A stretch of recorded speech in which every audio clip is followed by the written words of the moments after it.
Well, really appreciate you all being here. This is it's been a very hard 48 hours. The toughest decision that I've had to make, maybe ever, and that's because of how much I love this place, UNM, Albuquerque, New Mexico.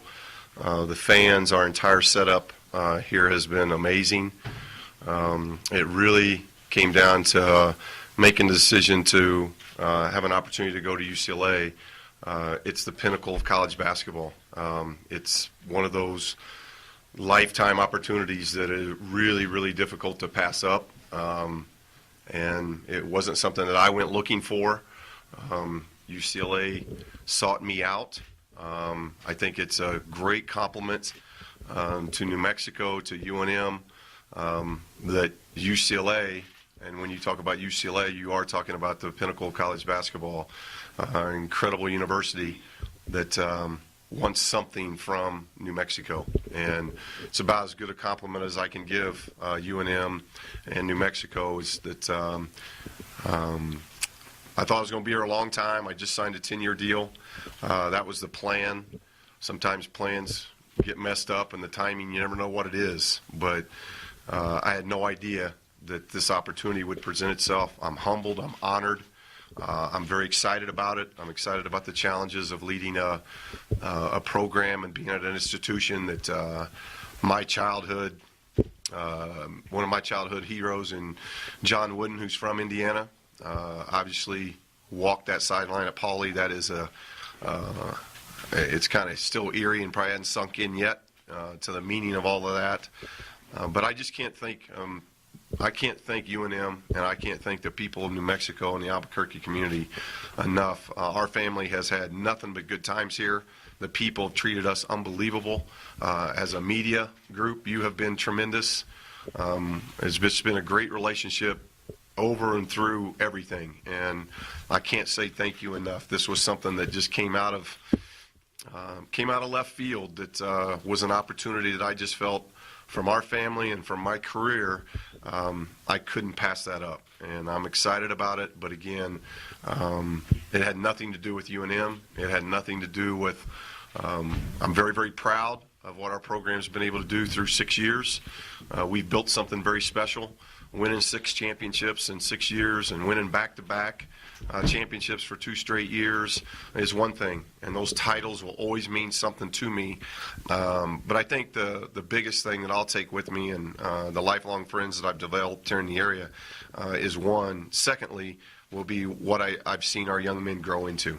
And that's always been a big push of mine, that it's, yeah, we're about excellence, we're about championships, we're about winning. That's the business we're in. But having our young men grow, develop, graduate, and now go into other communities and be positive citizens and make a difference, that's what this is all about. And I've been very fortunate of the players that I've been able to coach here, and really appreciate the efforts that they've done. Very much appreciate the efforts of Paul and his staff and administration, of everybody that has helped the success that we've had. They've bought in and believed in our 6 years here, and I really appreciate that. Steve, I'm going to say you were really emphatic about committing to New Mexico, and you really made that a point of emphasis. And when you were saying those things, did you consider this maybe a possibility? No idea. And the press conference Wednesday was, I think, not so much commitment of New Mexico, as I've always had a commitment to New Mexico. It was a commitment that we had a very good season. Wednesday's press conference was just about, how are we talking about a season that wasn't very good. That's what that press conference ended up being about. It wasn't so much about the next 10 years or anything else. There wasn't hardly any contract talk, if I remember, at all that Wednesday. That press conference was all about Jim Rome and the Wall Street Journal, and why I think we had a good year. That's what I remember in that press conference. Coach, you going to take Corey and Bryce with you? Well, yeah, they're family. So the family's excited about it. But, there's sadness too.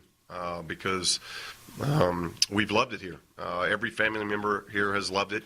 We've had great times, and we've got incredible friends that, hopefully now will follow us in what we're doing in L.A., and we'll continue to have one eye on what's going on here at UNM and what the Lobos are doing. It's just a career path, but we're excited as a family. We moved here from Iowa City not knowing a whole lot about what was going to happen or take place, and we couldn't have been more thrilled about what took place in those 6 years. And we hope that those are the same feelings we're going to have 6 years from now in Los Angeles. Coach, should Craig Neal be the next head coach here? Well, that's Paul. Paul's the boss. Obviously, if you're asking me for my endorsement, Coach Neal's ready. Coach Neal has been my associate head coach now for 9 years, 3 years at Iowa, 6 years here. And if you look at our track record over those 9 years, we've averaged 26 wins a year. We've been to postseason every year except our last year at Iowa. And Rudy Davalos would tell you they made a mistake on the NIT. We finished 4th in the Big Ten, and we should have been in the NIT that year. So 8 of the 9 years have produced postseason play. We have won 7 championships in those 9 years, league championships of some sort. He's got an incredible basketball mind. Of all the people I've ever worked with or been around, nobody knows the game of basketball more than he does. And he knows our team. He knows the climate. He knows the culture of UNM. He knows what it's like to walk down the ramp, and he knows what it's like to organize a basketball team in a lot of different ways. And I would highly endorse him because I think he's ready. I think the players will respond to him. I think the fans and boosters would respond very positively to him. But ultimately, that's an administration decision. But I 100% believe in what Coach Neal can do. Aside from that next decision then here at UNM, what coaches, have you talked at all with anybody about coaching staff at UCLA? Well, I've obviously talked to my staff this morning, and difficult meeting because it probably shocks them, and difficult players meeting because that's not easy. They're all part of our family, not just them, but our coaches' families. And then the players are a big part. They become like your kids. So those are 2 difficult meetings. So it's kind of getting through today with these meetings, and then we'll sit back and look about what my staff is going to look like and moving forward. But, hopefully Coach Neal can get this opportunity. If not, obviously he's the top candidate for me. Coach, when other coaches have left here at UNM, they've talked about the fishbowl and the pressure and, it's too much and the high expectations, that sort of stuff. Did any of that and the press conference on Wednesday alluding to, some fans who didn't have a grip on reality, did any of that have to do with the reason you're leaving? I'm going to UCLA. If I was going somewhere else, you might be able to come up with that, rationale. But I'm going to UCLA. It's 11 national championships. The expectations there, the pressure there on a national stage is maybe as great anywhere. It's a university of excellence.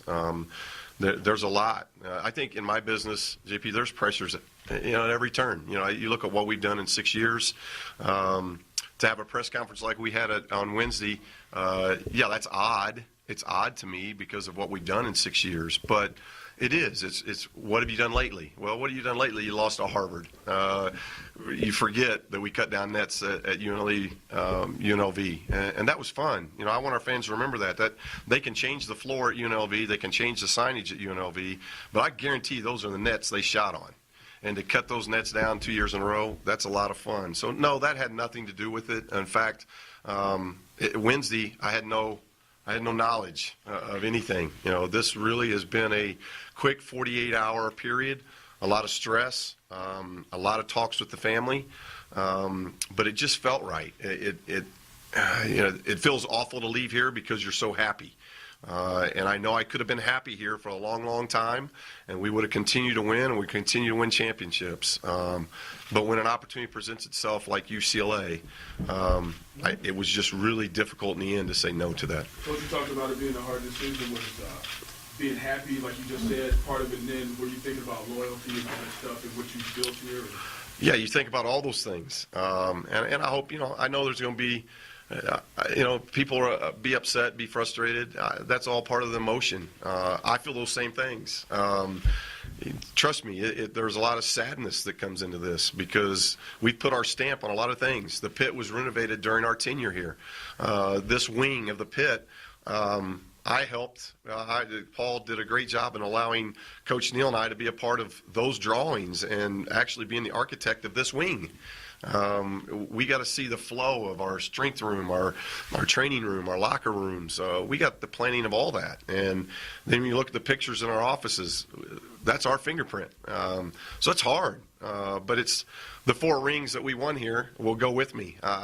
It's not like I put them in a safety deposit box. Those things will be out, and I'll look at them often. I've got fond memories from here, and nothing but great things and experiences about UNM. And 6 years ago, I didn't know if that'd be the case. But what Paul told me in the interview 6 years ago, that those things happen. And that you don't always get a chance to work for bosses like that and a university like that tells you something and then follows through with it. And nobody's more appreciative of the time that they've had coaching here than I have. And I hope fans have appreciated it, and I hope the fans will continue to be who they are. Lobo fans that support the student athletes that are going to run down that tunnel, run down that ramp, and do the things that they do on the court. When did you find out? When did you find out? When did you find out? When did I find out? When did What? you make the decision? Last night. And was it to Dan? Was there a phone call? To the athletic director, last night. You said you just signed the new deal. It kicks in April 1st, so as far as the buyout goes, your new buyout was $1 million. Is that still the situation? I have no idea. That's for legal people. I don't know anything about that. I wouldn't know. I'm sorry. In that 48-hour period, when were you informed?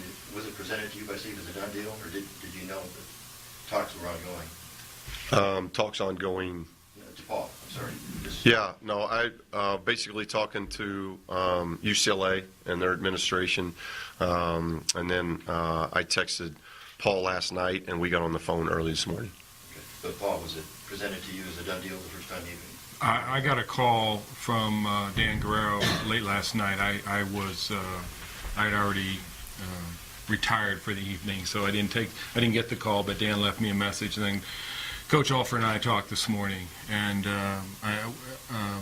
Steve's done a great job here, and as sad and disappointing as I am, Steve was very direct in our conversations and very honest and very appreciative of the time here, and it was clear that he had made up his mind, and that's what he thought was in the best interest of he and his family, and I respect that. What was your reaction when you heard that UCLA wanted you? It's hard. I think it just grew on me. The initial reaction, you're comparing it to what we have here, and I think what we have here is a top 20 program, not just team, top 20 program, and we've proven that.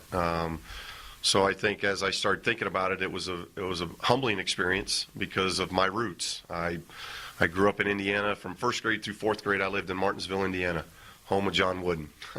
I was going into the gym that he went to a lot, and so I've grown up knowing that the breakfast of legends to honor John Wooden is something I've been to every year at the Final Four on a Saturday morning, and they honor John Wooden in that breakfast. And now you start thinking about, I'm going to be there on Saturday. I'm walking into that breakfast as a head coach at UCLA.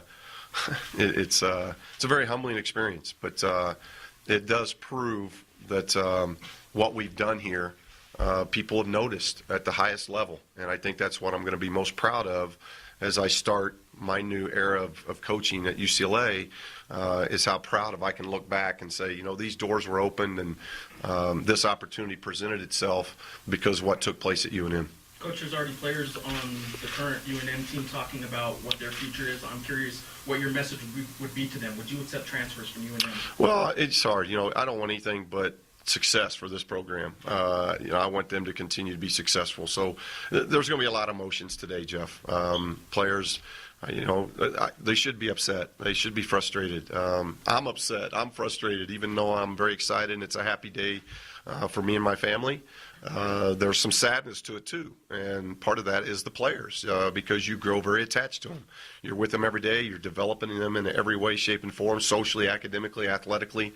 There's a lot that goes into it, and I think sometimes you don't know how attached coaches get to their players, and so those emotions you got to let some time time go by and those emotions. I will always have contact with our players, continue to help them as much as possible. We missed a lot of schooling with all of our travel. With our last 2 games were on the road. Vegas was all week. We were gone again for the national tournament. Their concentration right now is academically, and there will be time to see how all those things of how players react to it. There'll be time for that. Paul, what are some of the things that strengthens you as a coach here at UNM? They're going to aid you in the future that made you attractive. Well, I'm 6 years older. So I've had 8 years at the University of Iowa at a BCS school, and then I got 6 years here. Previous stops at Missouri State and Manchester College. So, now I'm getting into my mid-20s as far as experience goes. Be my 23rd, 24th year next year. So this place helped equip me for trying to keep and take UCLA to higher levels of excellence. The excellence that we had here for 6 years, it's been consistent. From day one, we've consistently strived for excellence. Our record shows that. Our academic record shows that. Graduation rate from placing our student athletes in jobs, all those things point to excellence. And I think UCLA is about excellence. So hopefully I can continue the things that we were able to do here at UNM at that same kind of level there. Coach, that being said, are you able to admit that the lack of NCAA tournament success here doesn't show excellence? Yeah.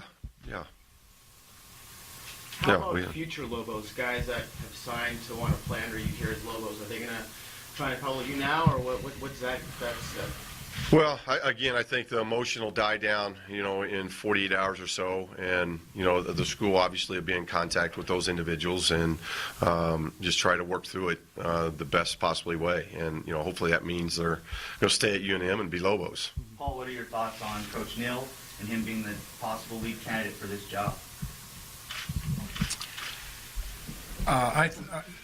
Coach Alford's made it clear to me and to Tim Cass that he has the highest respect for Craig. You have, if you've been around the program for the last 6 years, it's not hard to understand that Coach Neal has had a strong impact on the program. Coach Alford's given him a lot of freedom within the program, and Craig's a critical part of the success. So I think Craig's an outstanding coach. We have named him interim head coach. He's in charge of the program. Craig is a candidate for the head coaching job, the permanent job. But beyond acknowledging that, I'm not going to really talk about any candidates regarding the search itself. But I think Craig right now adds stability to the program. I think, as Steve has alluded to it, this is a very emotional time, and there's no good way to break the news to the young men in the program. Those are the guys that I feel sorry for, feel for right now, because it's such an emotional time. Coach Alford's been such a huge part of their life and their development as people as well as basketball players, and they're all losing a father figure, and so it's hard, and there's a lot of raw emotion right now. I think my expectation is that Craig creates some immediate stability and continuity in the program, that he'll reach out, if he hasn't already, to the recruits. And our challenge is to find a permanent replacement, be that Craig or somebody else, as quickly and as thoroughly and as judiciously as we can. Paul, you talked about the $1 million buyout and the new 10-year contract being a little bit of a protection for the program.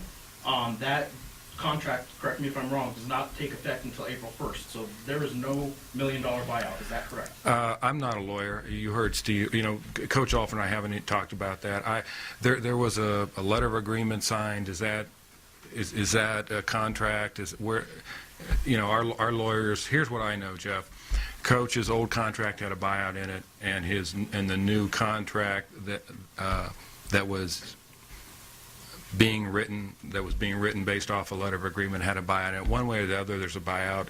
How much that is, Steve and I haven't talked about it. Our respective lawyers haven't talked about it, so I can't tell you what that number is. I do know there is a buyout. Steve, did you talk with Dan Guerrero at all about a possible buyout, UCLA being on the hook for any sort of buyout? Well, I'm not going to talk about our contract negotiations. Most of that happened between Dan and his staff and my agent, so I'm not for sure what all was talked about. Coach, So, talk UCLA, about how you feel, I mean, because I know coaches come and go all the time and stuff like that, but you guys said this. ADs just stay forever, don't they, Van? Huh? Well, it must be disappointing every time something like this happens, and, you know, you guys thinking that he's going to be here for a while, but, you know, he's got to go, what's best for his family and stuff like that. Well, I certainly didn't think I'd be sitting here today having this discussion. But as when you really let's take a step back. And 6 years ago, we're in the pigtail game in the Mountain West Conference. We're getting our ass kicked. We were not a very good basketball team, and the previous writer for the Journal was always fond of reminding us a alleged crowd of X number of people in the building. The program was struggling, and we're 6 years removed. We've won back-to-back regular season and conference championships. We're ranked. We've been in the NCAA tournament. The crowds were consistently average over 11,000 a year in season tickets. When you look at where we were and where we are, this program is in remarkably better shape. We're probably a top 25, top 20. We're going to be ranked most likely heading into next year at the beginning of the year. So you never want to see a coach leave. But when they have an opportunity to leave and better themselves, you know that's part of the business. What I've always maintained is that when a coach leaves, you want the program to be better off than when they came. And as I've just stated, there's absolutely no question that this program's been moved in tremendous ways, and the national profile and all the attention. So I can't sit here and be critical of Steve. He has to make a decision that he thinks is his best personal and professional interest and family interest.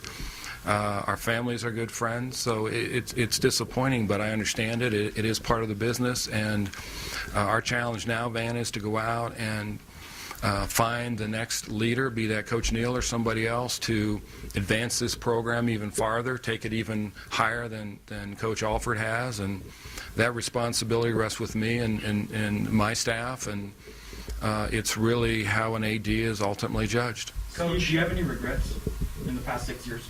No.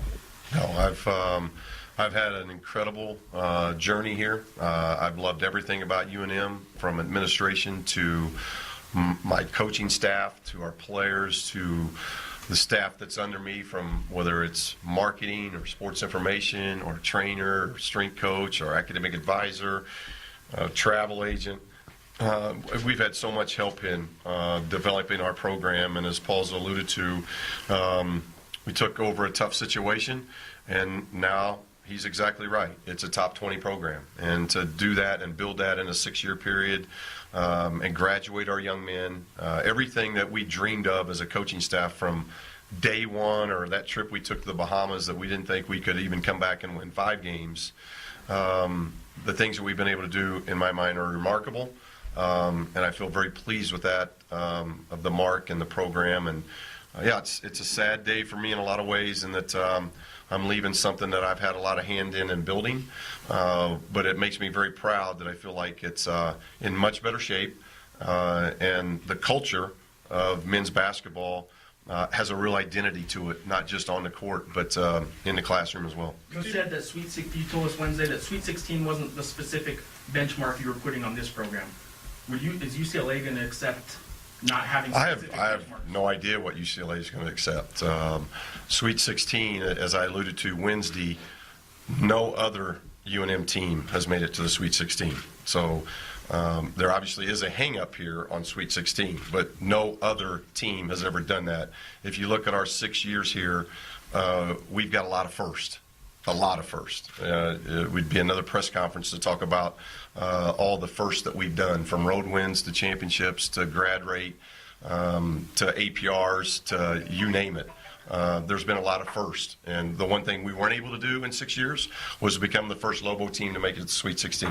And hopefully the next guy that comes in here will be able to do that. UCLA is one of the most storied programs in college basketball, but they aren't what they used to be type deal. Was there any hesitation in this job thinking that maybe you could do more in the immediate future here, this next year and the year after, than you could at UCLA? Well, all that plays in. As Paul's already talked about, we got a top 15 team coming back. Regardless if Tony comes back or not, it was going to be a top 15 team. You know, we liked what was coming in recruiting wise, and the guys that were sitting out. You know, sometimes those guys sitting out, you kind of forget about them, but they've had great sit out years and worked very hard. So yeah, all that plays into it. You know, I thought it through. I thought through everything I possibly could. And again, it's not about. It has nothing to do about UNM. It has nothing to do with Albuquerque. And this has been arguably one of the favorite places we've ever lived as a family. I guarantee if you ask our family members, this has been easily our favorite place we've ever lived. So those decisions are hard. Those are really hard. But when you look at the big picture of UCLA and everything that comes with that, I just thought it was the best decision. But it had nothing to do with there wasn't something right here. Everything was in place. That's what made the decision so very difficult, was that everything was right here. And that makes it very, very hard. Coach, what's the reaction from Corey and Bryce? What's the reaction I haven't from got- Corey and Bryce? Steve, your emotions been kicked around, and you got an incredible passionate fan base whose emotions have been all over the place the last few days. They heard the other day about loyalty and concessions and long-term contracts, and now they're going to come to grips with this, and there's going to be criticism, they're going to be all over. What do you say to that long-term loyal Lobo fan who's just been all over the place the last? I understand that, and that's hard. It's trying to understand this business. Early in the week, UCLA wasn't even in the picture. Nobody would even talked about UCLA because there was no UCLA. You don't know when those phone calls come. You don't know when those opportunities come. I would tell that fan base what we've created here in the last 6 years have been able to create an opportunity like UCLA. And after looking at it, I just thought it was a great opportunity for me. It was a great opportunity for my career, for our family.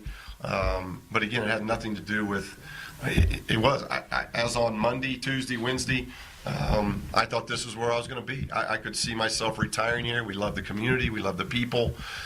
There's so many positives about it. But this is in my business. This is the pinnacle of my business. That will put you over the top because it is one of those top-tier traditional schools. Was it the money? Was it the package? Was it the No, it's not. No, I mean, obviously contracts are contracts, but no, it's UCLA. It's 11 national championships. There is no. It's not just the top tier. It's not just one of. It's the most storied college basketball in the men's side program in the history of college basketball, and that's a huge draw when you're a gym rat. When you look back at your kindergarten days and your first grade days, and you're just in the gym trying to heave the thing to the basket, and you're doing that in John Wooden Gym in Martinsville, Indiana, and all of a sudden UCLA calls, you listen. And it was tough. I'm being very honest with you. It's tough. It's not like I'm leaving here for a low Division I job or a mid-major. It took a place like UCLA, the best of the best. When you speak excellence, it is the top of the list. It took a place like that to make me think, let's try it. I'm 48 years old. Let's try it. I don't know how long I'm going to do this. We got a chance to do something very special at a high level. Let's try it. I've done everything I could here to make it a better situation for the next guy that'll be here. I've had wonderful 6 years, but it was UCLA. Had it been anybody else, and there were others, had it been anybody else, it's emphatically no. But UCLA's a little different. Coach, we're going to miss not seeing Bryce play.